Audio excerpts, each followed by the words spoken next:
एक nice guy वो होता है जो अपनी लाइफ में सबको खुश रखने की कोशिश करता है, जैसे उसकी वाइफ या गर्लफ्रेंड, फैमिली, फ्रेंड्स, यहाँ तक कि पड़ोसी को भी।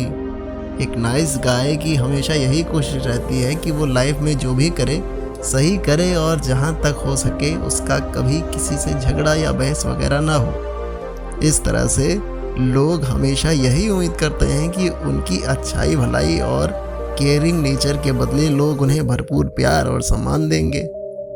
उन्हें लगता है कि उन्हें इसी में खुशी मिलेगी और जो उन्हें अपने प्यार, सेक्स और लाइफ से चाहिए बदले में उन्हें वही मिलेगा। लेकिन ये आइडिया एकदम गलत है। एक नाइस गाय बनकर ऐसे लोग हमेशा दूसरों के मुंह ही ताकते रहते हैं, छोटे से छोटे फैसले के लिए भी दूसरों की तरफ देखते हैं और कई बार इसी चक्कर में बेहद सीक्रेटिव और डिसओरिएंटेड बन जाते हैं। ऐसे लोग अक्सर लाइफ में अकेले रह जाते हैं और धीरे धीरे निराशा की तरफ बढ़ने लगते हैं। क्या आप भी नाइस गाय हैं? अगर हाँ, तो अब टाइम आ गया है कि अब आप इस नाइस गाय सिंड्रोम को हमेशा के लिए इलाज कर दिया जाए, क्योंकि हर वक्त दूसरों को खुश रखने वाला खुद कभी खुश नहीं रह सकता। जी हाँ, आपने सही सुना।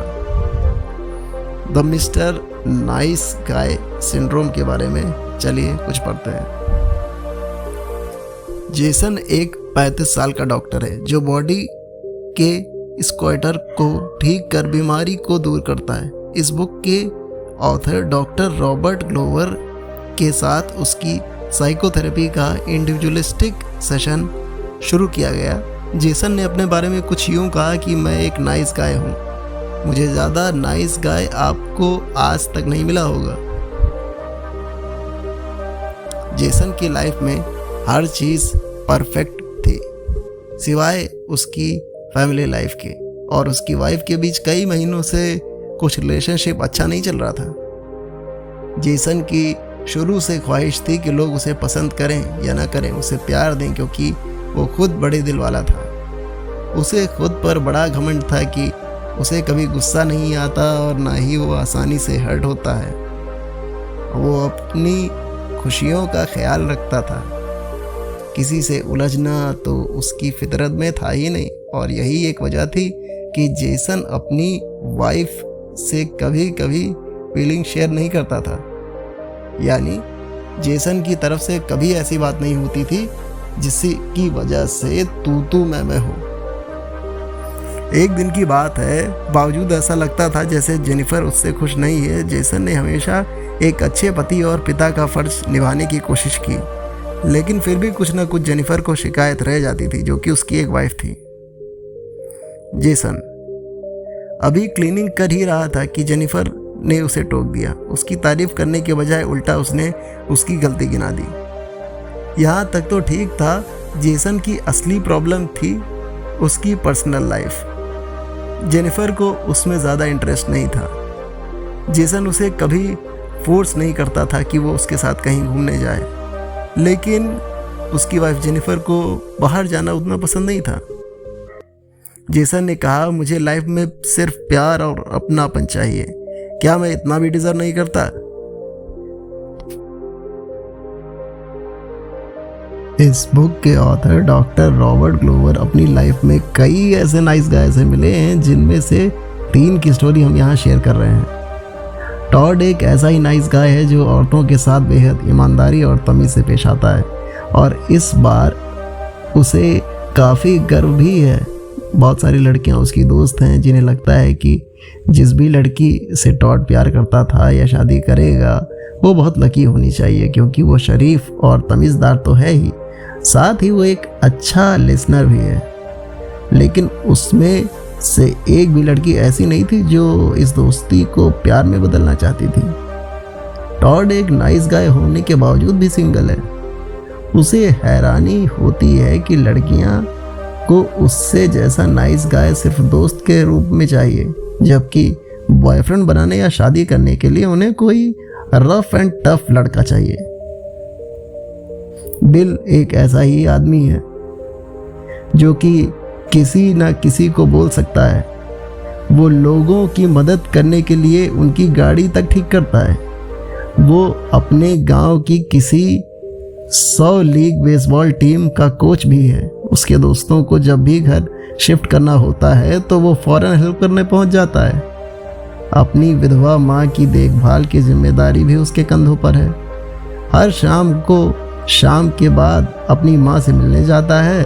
बिल हमेशा सबके काम आता है। बिल में उसे उतना नहीं मिलना जितना वो दूसरों के लिए करता है। बिल को बहुत ही कम मिलता है। इसके बाद है गैरी की, जिसकी शादी एक ऐसी औरत से हुई है जो उसे बात बात पर इंसल्ट करती है और आए दिन सबके सामने शर्मिंदा करती रहती है। उसकी वाइफ ने आज तक उसे कभी सॉरी नहीं कहा। एक गैरी ही है जो हमेशा सुलह करता है और सॉरी भी बोलता है। दरअसल वो ये नहीं चाहता कि उसकी शादीशुदा जिंदगी में कोई तूफान आए, इसलिए बिना चू चपड़ किए वो बीवी की गालियां और ताने सुनता रह जाता है। अपनी बीवी की नज़रों में गैरी की इज्जत 2 कौड़ी की भी नहीं है। इसके बावजूद गैरी उसे बेहद चाहता है और उसकी खुशामद करता रहता है। तो देखा आपने, आपको हर तरह से मिस्टर नाइस गाय मिलेंगे, सबकी अपनी अपनी कहानी है, लेकिन डॉक्टर रॉबर्ट ने देखा कि इनमें कुछ कॉमन ट्रेंड है। ये नाइस गाइज इस बात पर यकीन करते हैं कि जो वो करेंगे हमेशा सही होगा और लोग उनकी तारीफ करेंगे। यही वजह है कि लोग अपनी ज़रूरतों और इमोशंस को नज़रअंदाज करके उन्हें हर हाल में शांत नहीं करते, चाहे अंदर वो कितने भी दुखी या टूटे हों। ये अपने दिल को कभी नहीं कहते कि कोई बात नहीं, वो उसको हमेशा आगे पुश करते रहते हैं, वो भी केवल दूसरों के लिए। वो अपने बारे में बिल्कुल नहीं सोचते। आइए देखते हैं एक नाइस गाय आखिर बनता क्या ऐसे है। The making of a nice guy. एक अच्छा भला मर्द भला नाइस गाय कैसे बन जाता है? कैसे वो अपनी फीलिंग्स और रिस्पेक्ट भूलकर दूसरों की खुशामद कर सकता है? कैसे कोई हर बात के लिए दूसरों पर डिपेंडेंट रह सकता है, यहाँ तक कि कोई दूसरों की खुशी के लिए अपनी ज़रूरतों और फीलिंग्स की कुर्बानी देता रहेगा? ऐसा कहाँ होता है? तो डॉक्टर रॉबर्ट कहते हैं कि एक नाइस गाय बनने की शुरुआत बचपन से ही हो जाती है। ये पॉसिबल है कि नाइस गाय जब छोटा लड़का रहा होगा तो उसकी फैमिली ने उसे हमेशा इग्नोर और नेग्लेक्ट किया होगा। उसकी फीलिंग्स को कभी किसी ने समझा ही नहीं। इसीलिए तो शायद बचपन से ही उसकी फीलिंग्स छुपाता रहा और हमेशा यही लगता रहा कि अगर उसे प्यार चाहिए तो एक नाइस गाय बनना ही पड़ेगा। बचपन के बारे में कुछ ऐसे इंपॉर्टेंट फैक्ट्स हैं जो कई लोग नहीं जानते, पर हम सब इसकी नॉलेज रखनी ही चाहिए। पहला तो ये कि जब एक बच्चा इस दुनिया में आता है तो एकदम हेल्पलेस होता है, तो पूरी तरह से पेरेंट्स पर देखभाल करने की जिम्मेदारी रहती है। जैसा रखा जाए बच्चा वैसा ही बन जाता है। लेकिन छोटे बच्चे ईगो सेंटर्ड भी होते हैं, यानी उन्हें लगता है कि कुछ उनके साथ हो रहा है और उनकी ही गलती है। अगर कोई उनके साथ बुरा बर्ताव भी करेगा तो वो उसका विरोध नहीं करेंगे, क्योंकि उनमें इतनी समझ नहीं होती। एक छोटा बच्चा अपना भला बुरा नहीं समझ सकता। ऐसे में कोई उन्हें इग्नोर करे या नेग्लेक्ट, उन्हें तो यही लगता है कि उनकी गलती है। आइए अगला पॉइंट देखते हैं, जहां हम बात करेंगे अगली स्टोरी जो हम सुना रहे हैं। वो एक नाइस गाय जोश और उसके दर्दनाक बचपन के बारे में। जॉश एक बिजनेस कंसल्टेंट है, तो काफ़ी पढ़ा लिखा, फिजिकली एक्टिव और सक्सेसफुल लड़का है, लेकिन उसे इंटीमेट रिलेशनशिप से नफरत है।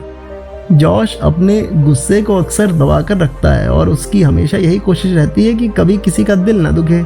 लेकिन साथ ही साथ वो इस बात से भी इनकार नहीं है कि उसकी सक्सेस और फेम अचीव करना उसकी अब हैबिट बन चुकी है। जॉश को हमेशा से ही औरतें अच्छी लगती हैं और दूसरों पर डिपेंडेंट भी होती हैं। वो ऐसी औरतों की तरफ खिंचा चला जाता है, इसलिए अपनी गर्लफ्रेंड से भी ब्रेकअप नहीं करता, क्योंकि उसे उसकी फाइनेंशियल प्रॉब्लम के बारे में मालूम था। जॉश इस बात को समझता है और अगर उसे अपनी गर्लफ्रेंड को छोड़ दिया तो वो बेचारी बर्दाश्त नहीं कर पाएगी। जॉश ने अपने बारे में बताया कि वो एक ऐसे परिवार से है जिसमें अपनापन, प्यार, समझ की कमी थी। दरअसल उसके पिता बेहद गुस्सैल आदमी थे जो बच्चों को अब्यूज़ किया करते थे। वो अपने बेटे के साथ मारपीट करते थे और बेटियों को असॉल्ट करते रहते थे। जॉश की डिप्रेशन का शिकार थी। जब उसे दौरे पड़ते थे तो पागलों की तरह घंटों तक सफाई करती, सब कुछ शीशे की तरह चमक कर साफ कर देती और डिप्रेशन होने पर काफी तोड़फोड़ भी करती रहती। जॉश जब 15 साल का था तब उसकी माँ का दौरा पड़ा था। उसकी माँ के हाथ में भरी हुई गन थी और वो सुसाइड करने जा रही थी। जॉश दरवाज़ा तोड़कर अंदर गया और अपनी माँ से गन छीनी और बोला, ये कोई बात होती है क्या? उसके घर में इसी तरह के तमाशे होते रहते थे। कुल मिलाकर कहें तो एक टॉक्सिक एनवायरनमेंट में पला बच्चा अंदर से कॉन्फिडेंट नहीं हो पाता। आइए अगले चीज के बारे में पढ़ते हैं। Get the life you want, discover your passion and purpose in life, work and career.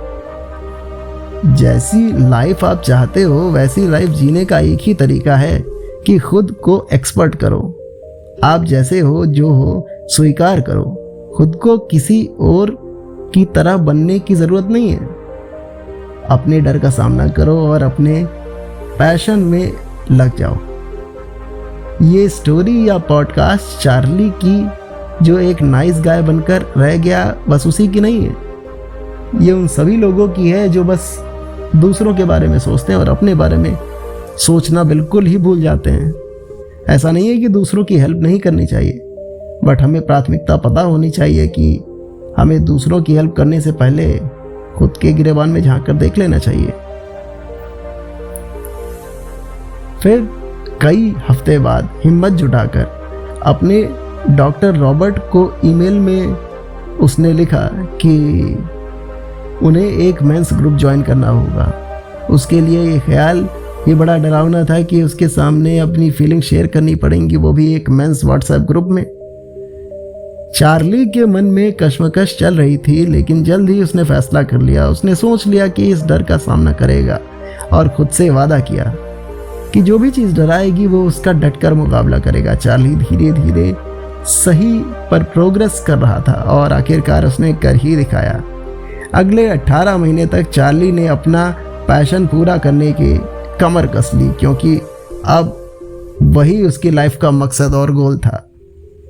उसने no more mister nice guy group join किया, जहां उसके बाकी साथियों ने सामने अपनी असली पहचान खोल कर रख दी और अपने नेगेटिव इमोशंस भी शेयर किए, जैसे गुस्सा, रिलेशनशिप में इश्यूज और इस तरह के न जाने कौन कौन सी इंटरनल फीलिंग्स जो वो आम लोगों से कभी शेयर नहीं करते थे। फाइनली चार्ली ने अपनी पुरानी कंपनी में रिजाइन दे दिया, क्योंकि उसे एक इंजीनियरिंग फर्म में अच्छी जॉब मिल गई थी, जहां उसके टैलेंट और काबिलियत की ज़्यादा कद्र हो सकती थी। इन 18 mहीनों में चार्ली एक इंट्रोवर्ट पैसिव नाइस गाय से एक स्ट्रॉन्ग आदमी में बदल गया था, जिसकी लाइफ में एक पर्पस और पैशन था। चार्ली ने डॉक्टर ग्लोवर को ईमेल लिखकर उनसे सक्सेस फार्मूला के लिए शुक्रिया अदा किया। सबसे पहले तो चार्ली ने खुद ये वादा किया कि वो कभी विक्टिम फील नहीं करेगा और ना ही बनेगा। दूसरा, उसके खुद पर बिलीव करना शुरू कर देगा और खुद को एक पढ़े लिखे इंडस्ट्रियल इंजीनियर के तौर पर देखता है, और उसे यह एहसास हुआ कि वो एक जिम्मेदार एडल्ट है। उसकी पुरानी कंपनी ठीक नहीं थी, इसलिए उसे वहां से हटना जरूरी था। आज चार्ली एक बेखौफ और सक्सेसफुल इंसान है जो अपनी लाइफ से बेहद खुश है। तो दोस्तों, आपने क्या सीखा? क्या आप भी एक मिस्टर नाइस गाय ही हैं? दोस्तों, आइए देखते हैं हमने इस पूरी कहानी में क्या सीखा। कुछ टेक अवेज हम आपको बताएंगे। जब किसी लड़के को उसके पेरेंट्स नेग्लेक्ट करते हैं तो उसे स्वीकार नहीं फील होता और उनकी पर्सनालिटी को दबा कर रखा जाता है। तो अक्सर ऐसे बच्चे बड़े होकर बेहद दब्बू या डरपोक बन जाते हैं। ऐसे लोग अपने फैसले कभी खुद कर ही नहीं पाते, क्योंकि बचपन से उनका फैसला उनके पेरेंट्स ने किया होता है। शायद आप में से कई लोग ऐसे होंगे जिनके साथ ऐसा ही होता है। आपने इसमें से भी जाना कि नाइस गाय अक्सर इंटरनल प्रॉब्लम्स के साथ जूझते रहते हैं और कभी किसी से डिस्कस नहीं करते हैं। कई बार उनकी ऐसी पर्सनल प्रॉब्लम्स होती हैं जो उनको फिजियोलॉजिकली हर्ट करती रहती हैं, बट वो कभी किसी से शेयर नहीं करते। इस प्रॉब्लम को सॉल्व करने का बेस्ट तरीका ये है कि आप पूरी तरह से अपने पार्टनर के प्रति ऑनेस्ट रहें और अपने हर डर और शर्म के पर्दे से बाहर निकलें। फाइनली आपने चार्ली की कहानी सुनी कि कैसे वो एक मिस्टर नाइस गाय की इमेज से बाहर निकल पाया और उसने अपनी ज़िंदगी में कभी दोबारा विक्टिम ना बनने का फैसला किया। ऐसे ही चार्ली हमारे आसपास बहुत से घुमा करते हैं। तो दोस्तों, आप भी औरों की तरह प्यार, खुशियां और कामयाबी डिजर्व करते हो। जो कुछ आपने सीखा उसे अपनी लाइफ में अप्लाई करो और अपने अंदर छुपे हुए एक नए इंसान को वेलकम करो। दोस्तों, धन्यवाद इस कहानी को सुनने के लिए। ऐसी ही और कहानी के लिए प्लीज़ हमें सजेशंस भेजिए। हम जल्द ही आपके लिए नई नई दिलचस्प कहानियाँ लेकर आते रहेंगे। धन्यवाद।